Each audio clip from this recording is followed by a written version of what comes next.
Across the world this week, over 1 billion people will be celebrating the birth of Jesus. Gifts will be exchanged, carols will be sung, and families will gather together to celebrate this joyous holiday.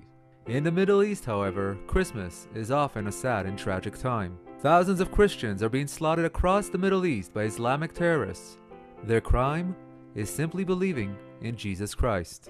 In Bethlehem, the birthplace of Jesus, Christians are disappearing.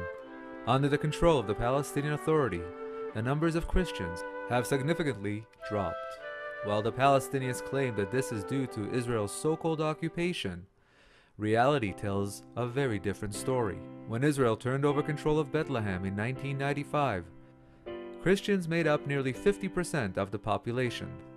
Today, less than 10% of Bethlehem's population is made up of Christians.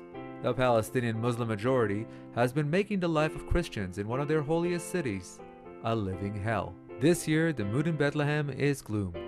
Due to the lack of visitors, and to make matters worse, the Palestinian Authority wants Christians in Bethlehem and the West Bank to tone down their Christmas celebrations this year.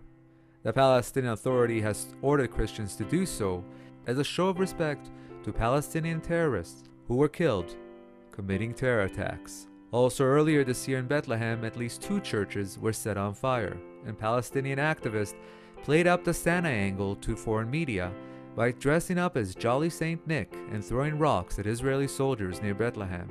In Gaza, the 2,000 Christians who live there find themselves living under the oppressive terrorist regime of Hamas.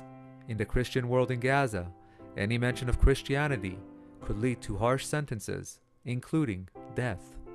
The Palestinian Authority is not the only Muslim-dominated regime that oppresses Christians across the Middle East. Egypt, Jordan, Syria, Iraq, Iran, Saudi Arabia, and the list goes on, continue to deny the basic rights of religious freedom to many Christians. Yet in the Middle East, not all hope is lost. There is one country where Christians have complete freedoms, one country where the numbers of Christians have always grown, from 32,000 in 1948 to over 200,000 at present day. One country where Christmas is always celebrated. That country is Israel. The Rebel Media recently visited Haifa and Nazareth to find out how Christian Israelis plan on celebrating Christmas this year. It's very nice to celebrate Christmas here because we have more than one nationality, and we have Jewish, we have Muslims and Christians, and all of them like to celebrate with each other. Life here is very nice, it's very challenging. There are hard things there, but it's nice. People, they're welcome to come and visit. As a Christian and as a minority, I believe that Israel is the best place for minorities in the Middle East. You know, I see what is happening with Christians around the Arab world, in Syria, in Iraq, even in Egypt, the Copts that were slaughtered and were chased by the government there. They don't have decent churches. They can't build a church. They pray in tents.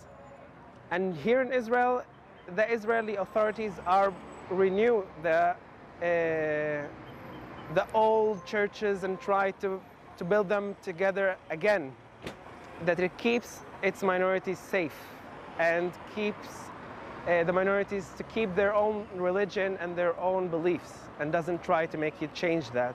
And you can go with a cross in Israel, and everywhere you can see the Christmas decorations in Haifa, and this is the base of coexistence in Israel. So I believe that this is the best place here for the minorities and for us, the Christians. Unlike most countries in the Middle East, Christmas celebrations will take place in Israel. We wish you all a very Merry Christmas. For the Rebel Media, I'm Miguel Hecht.